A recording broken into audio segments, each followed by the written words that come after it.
Hoş geldiniz.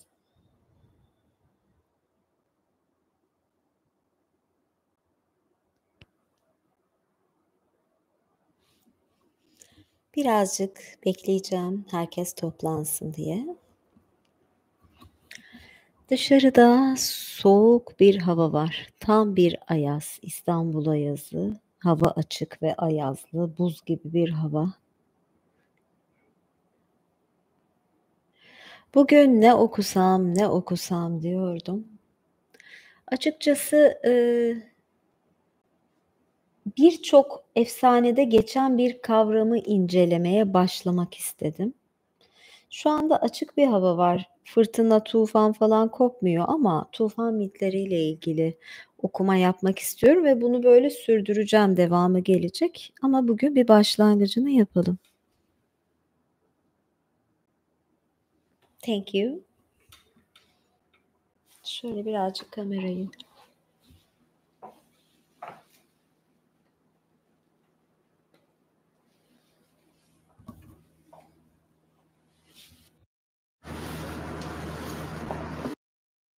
Resmim de gözüksün dedim ama başka bir zamana gösteririm kendi resmimi.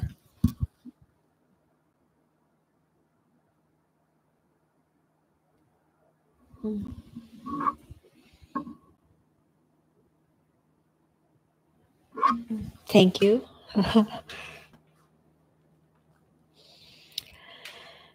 Evet. 15 yıldır takip ediyorsunuz. Evet. 20 yıldır da değişmedim açıkçası. Biraz yanaklarım daha tonlaştı. Oldum, yanaklarım biraz daha süzüldü. Ama neredeyse kilom bile aynı.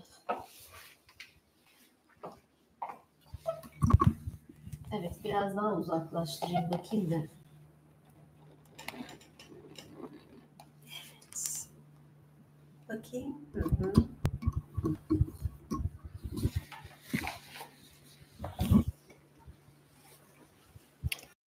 Tekerlekli sandalyede oturup kendime hakim olamıyorum. Sürekli kayıyor falan.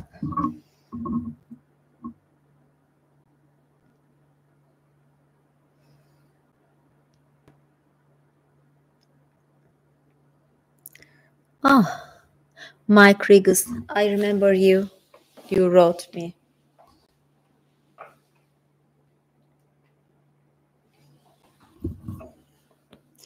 Evet. Dediğim gibi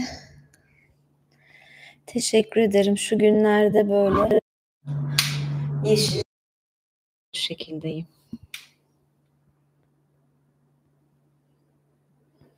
Teşekkür ederim.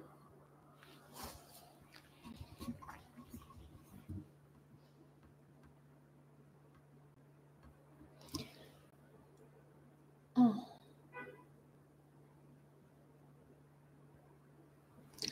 Evet, o zaman başlayalım yavaş yavaş. Ne dersiniz? Ara ara ben de, yorum yaparım.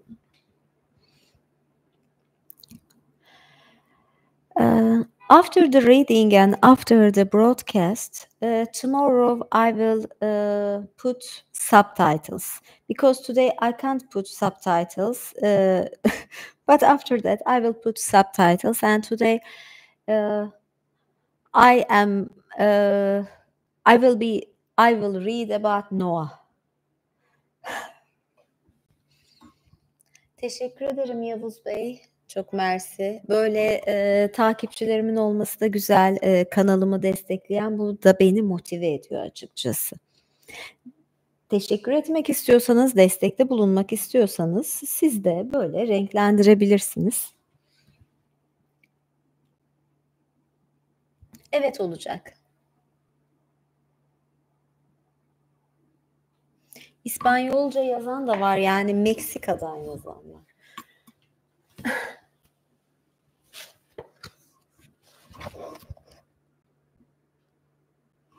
Zaten YouTube'un otomatik altyazı sistemini kullanarak, 6 dile çeviriyorum ve ben bundan gayet de güzel feedback aldım. Yarısı yurt dışından. Yani 6 dil var, daha da arttırayım mı hangi diller ama şu an gayet iyi gidiyor. 37. Bu köşe güzel oldu ya, gayet rahatım. Buradan çayımı alıyorum, burada bilgisayarı görüyorum. Gayet bana iyi. Evet.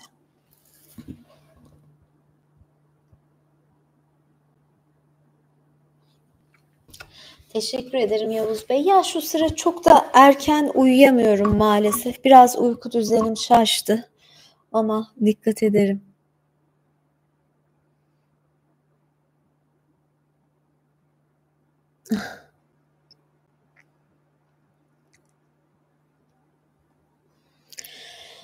Evet, başlayalım. Şöyle bir şey, tufan hikâyeleri, ya hikâye değil, yani tufan mitiyle ilgili okumak istiyorum.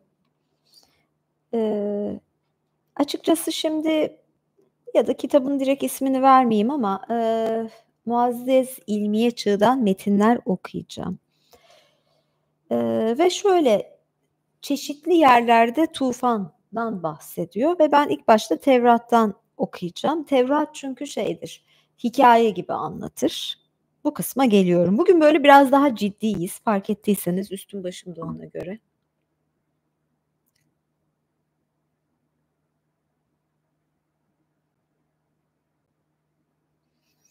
Değişiklikler, çeşitli cosplay'ler falan olacak ama dedim ya bugün böyle içimden geldi. Kopsun tufan şeklindeyim modum. Evet, Tevrat'ta tufan, Tekvin bab 6. İnsanlar çoğalıyor, çoğaldıkça kötülük artıyor ve yeryüzünde Tanrı insanları var ettiğine pişman oluyor. Yüreği acı doluyor ve Rab diyor ki, yarattığım adamı hayvanları ve sürüngenleri ve göklerin kuşlarını toprağın yüzü üzerinden sileceğim.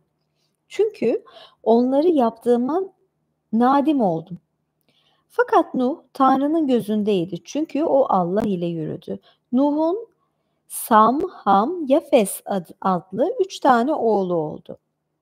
Allah'ın önünde yeryüzü bozulmuştu ve yeryüzü zorbalıkla dolmuştu. Allah Nuh'a dedi, bütün insanlığın sonu geldi çünkü yeryüzü zorbalıkla dolu. Ben onları yeryüzü ile beraber yok edeceğim. Kendine gofer ağacından bir gemi yap. Gemide odalar yapacaksın ve onu içeriden dışarıya ziftle zifleyeceksin. Geminin uzunluğu 300 arşın, genişliği 50 arşın, yüksekliği 30 arşın olacak ve gemiye Işıklık yapacaksın. Geminin kapısını yan tarafa koyacaksın. Alt, ikinci, üçüncü Alt, ikinci ve üçüncü kat olarak yapacaksın ve ben göklerin altında bütün canlıyı yok etmek için yeryüzü üzerine sular tufanı getiriyorum. Yeryüzünde olanların hepsi ölecektir. Fakat seninle ahdimi sabit kılacağım ve seninle beraber oğullarının karıları gemiye gireceksiniz ve seninle beraber sağ kalmak için her yaşayan bütün beden sahibi olanlardan her cinsten ikişer olarak gemiye gireceksin. Erkek ve dişi olacaklar. Cinslerine göre kuşlardan, sığırlardan, cinslerine göre toprakta her sürünenden ikişer olarak sağ kalmak üzere sana gelecekler ve sen her yemekten kendine al ve yanına topla. Sana da onlar yiyecek olacaktır. Bab 7.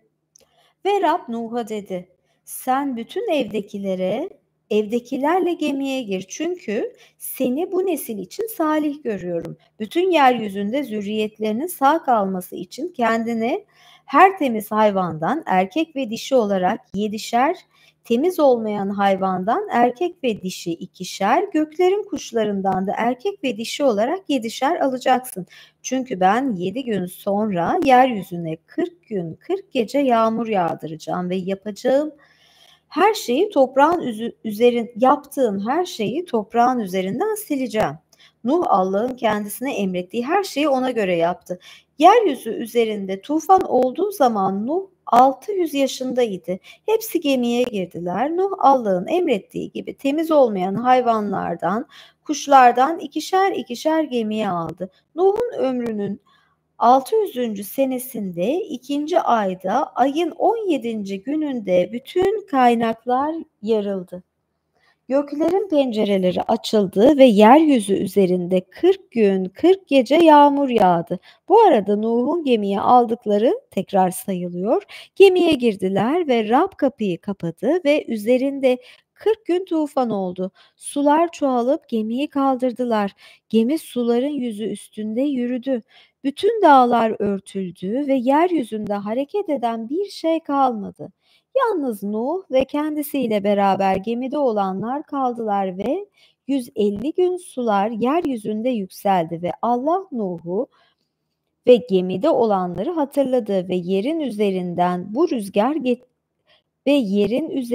bir rüzgar geçirdi. Sular alçaldı, enginin kaynakları ile göklerin pencereleri kapandı ve göklerden yağmurun ardı kesildi. Ve 150 gün bittikten sonra sular azaldı ve gemi 7.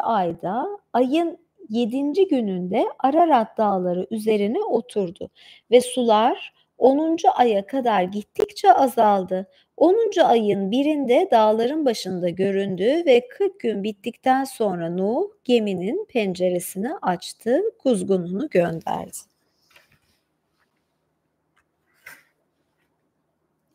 Kuzgun geri döndü, güvercini gönderdi. O da konacak yer bulamadı, geri döndü.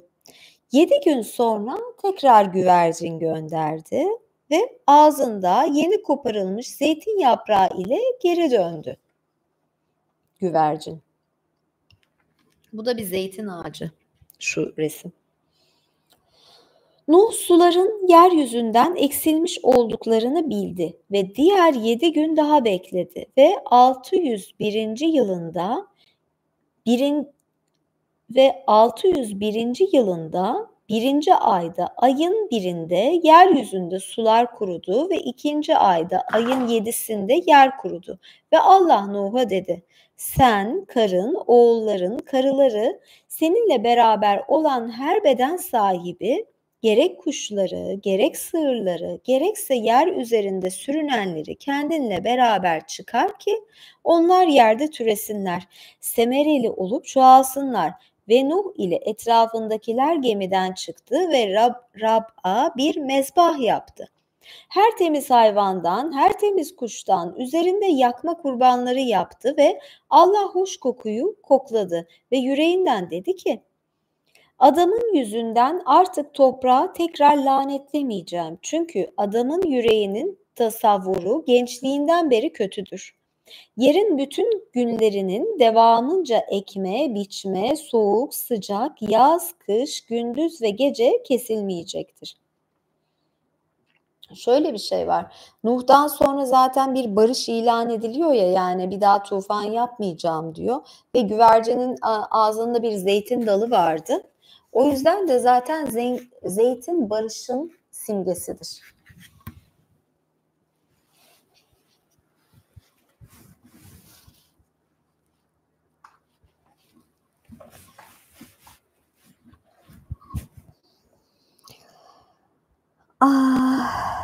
Devam edeceğim.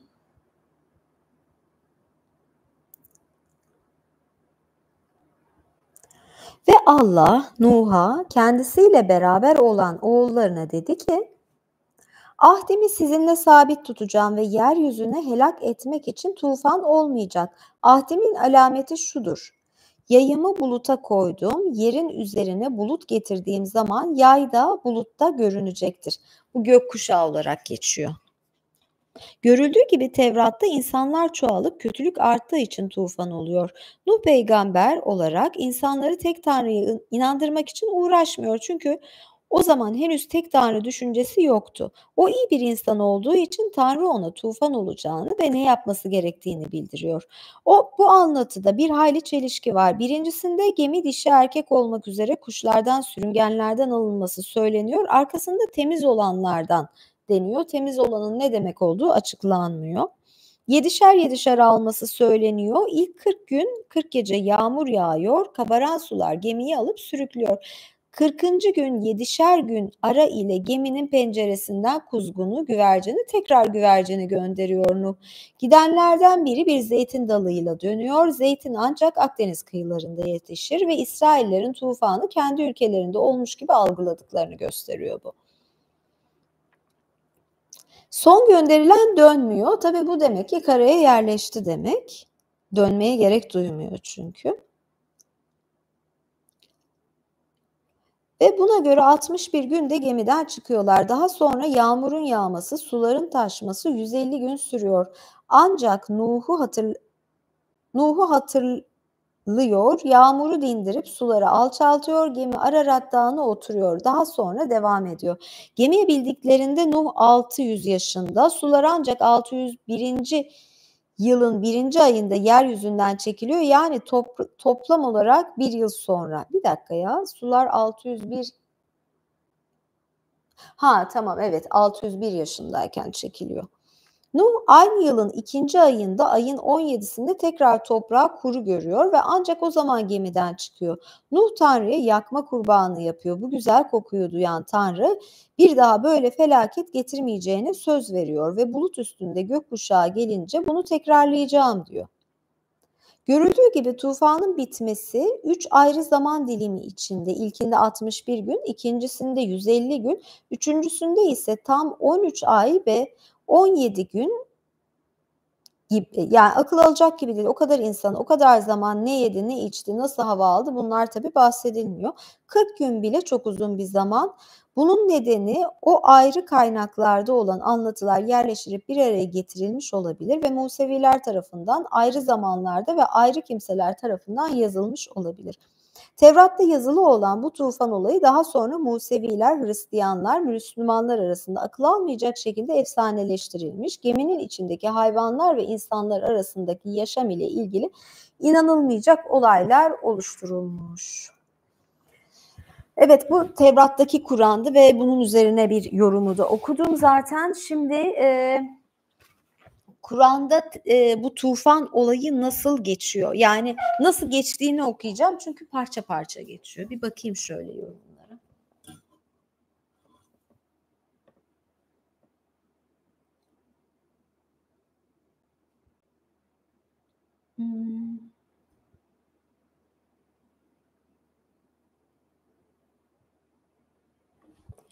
Evet. Daha çok yabancılar yazıyor şu anda. Ve ben Türkçe okuyorum. Gerçekten çok ilginç ya. Yani. Evet. Kur'an'da bu olay çok yüzeysel yazılmış. Ankebut suresindeki çeşitli ayetlerin çoğu Nuh'un kavmi olan inanç problemleriyle ilgili. Tufan kelimesi yalnız bir kere geçiyor. Tufan ile ilgili surelerde ayetler sırasıyla şöyle. Ant olsun ki Nuh'u elçi olarak kavmine gönderdik. Dedi ki ey kavmim Allah'a kulluk edin, sizin ondan başka tanrınız yoktur. Doğrusu ben üzerine gelecek azaptan korkuyorum. Yine de onu yalanladılar. Biz hem onu hem gemide onunla bulunanları kurtardık ve onları halifeler kıldık. Ayetlerimizi yalanlayanları da suda boğduk. Bu uyarıların sonu da nasıl oldu? Yunus suresi. Nuh'a vahiy olundu ki artık kavminden iman etmiş olanlardan başkası sana inanmayacak. Öyleyse onların işlemekte oldukları günahlardan üzülme. Bizim gözlerimiz önünde bildirdiğimiz gibi gemiyi yap, zulmedenler hakkında bana söyleme. Çünkü onlar mutlaka boğulacaktır. Nuh gemiyi yaparken kavminden ileri gelenler her uğradıkça onunla alay ediyordu. Dedi ki eğer bizimle alay ediyorsanız iyi bilin ki siz nasıl alay ettiyseniz biz de sizinle alay edeceğiz. Nihayet emrimiz gelip sular kaynayınca Nuh'a dedik ki her cinsten birer çifti ve aleyhinde hükümler verilmiş dışında aleni ve iman edenleri gemiye yükle. Pek az kimse onunla birlikte iman etmişti. Nuh dedi ki gemiye binin, onun yüzüp gelmesi de durması da Allah'ın izniyledir. Gemi dağlar gibi dalgalar arasında onlarla birlikte yüzüp gidiyordu. Nuh gemiden uzakta bulunan oğluna yavrucuğum bizimle beraber bin. Kafirlerle beraber olma diye seslendi. Oğlu, beni sudan koruyacak bir dağa sığınacağım dedi. Nuh, bugün Allah'tan başka koruyucu yoktur dedi. Aralarına dalga girdi ve oğlu da boğulanlara karıştı. Ey yer suyu yut, ey gök sen de suyu tut dendi. Su çekilip azaldı, iş bitti, gemi Cudi'ye oturdu. Haksızlık yapan millet Allah'ın rahmetinden uzak olsun denildi.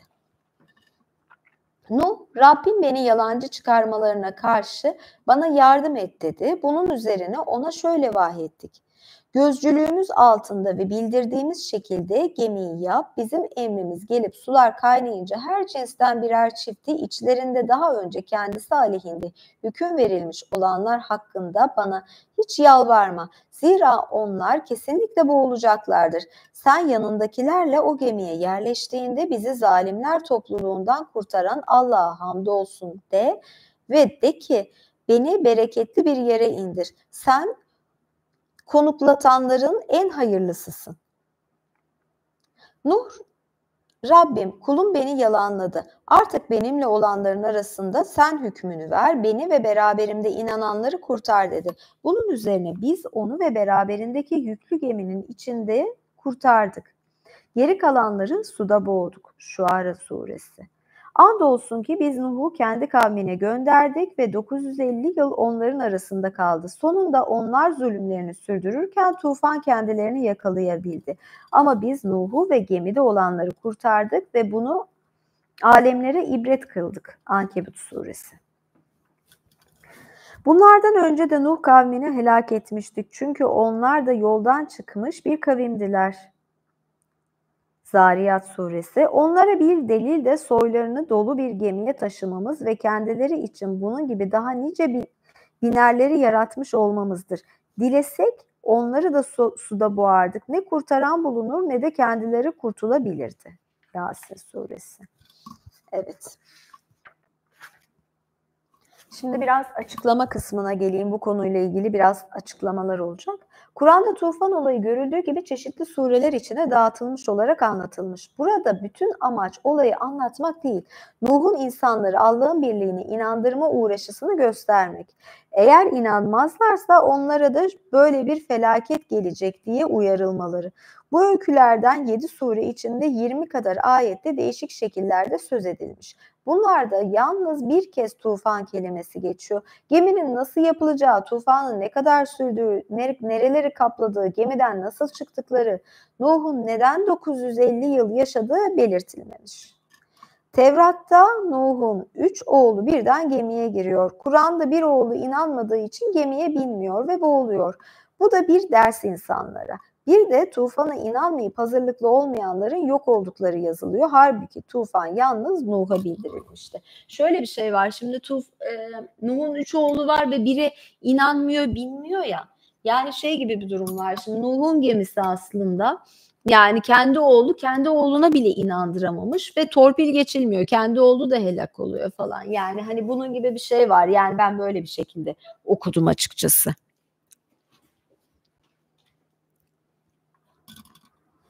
Tevrat ve Kur'an'da yazılan bu tufan efsanesindeki Nuh ve gemisi suda boğulanlar İslam sanatçıları tarafından çeşitli minyatürlerle gösterildiği gibi yazarları tarafından da tufan olayı din kitaplarında yazılanlardan ayrı kendi yorumlarıyla yazıya geçirilmiştir.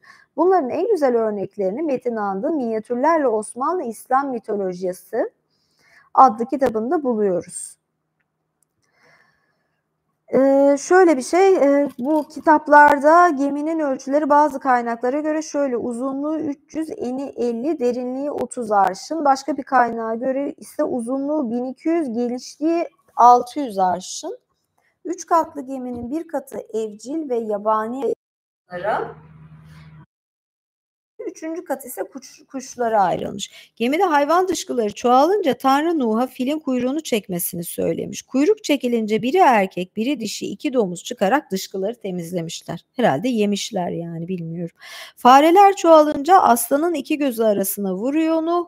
O zaman da kediler var olup fareleri yiyor. Nuh gemiye hayvanlardan ilk önce karıncayı, en sonunda eşeği alıyor ama eşeğin kuyruğuna şeytan yapıştığı için bir türlü gemiye giremiyor. Nuh şeytana sen de gir deyince o da giriyor.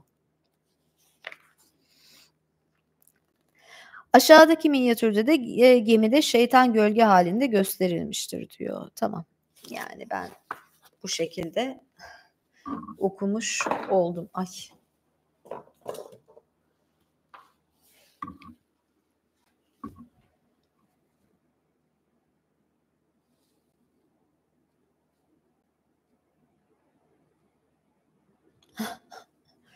Yorumlara bak, gerçekten ilginçsiniz.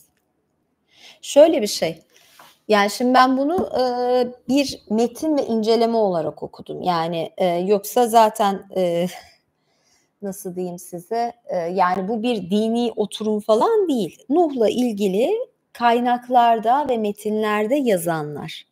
Yani yoksa kutsal kitapların kutsallığına inanıyorum. Bu açıklamayı yapayım öncelikle, ve ben aslında bunun, mesela Sümer, Babil, çeşitli mitler ve başka mitolojilerde nasıl geçtiği ile ilgili de okuma yapmak istiyorum. Yani farklı farklı kaynaklar ama hep bir tufan mitolojisi. Yani hep benzer bir hikaye var bununla ilgili. Mahabharata'da dahi böyle bir şey vardı, yani Hint efsanesi.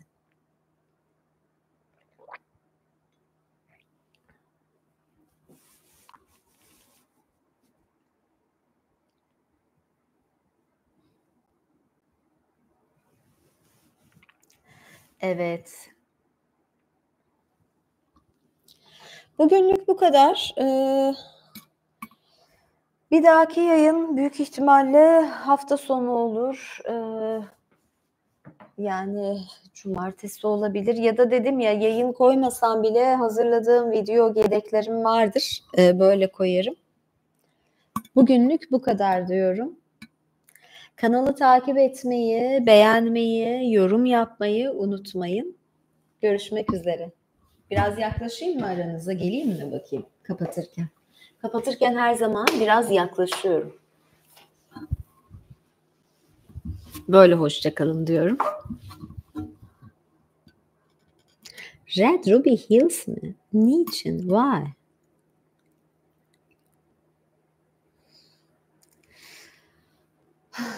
Herkese iyi akşamlar. Görüşürüz.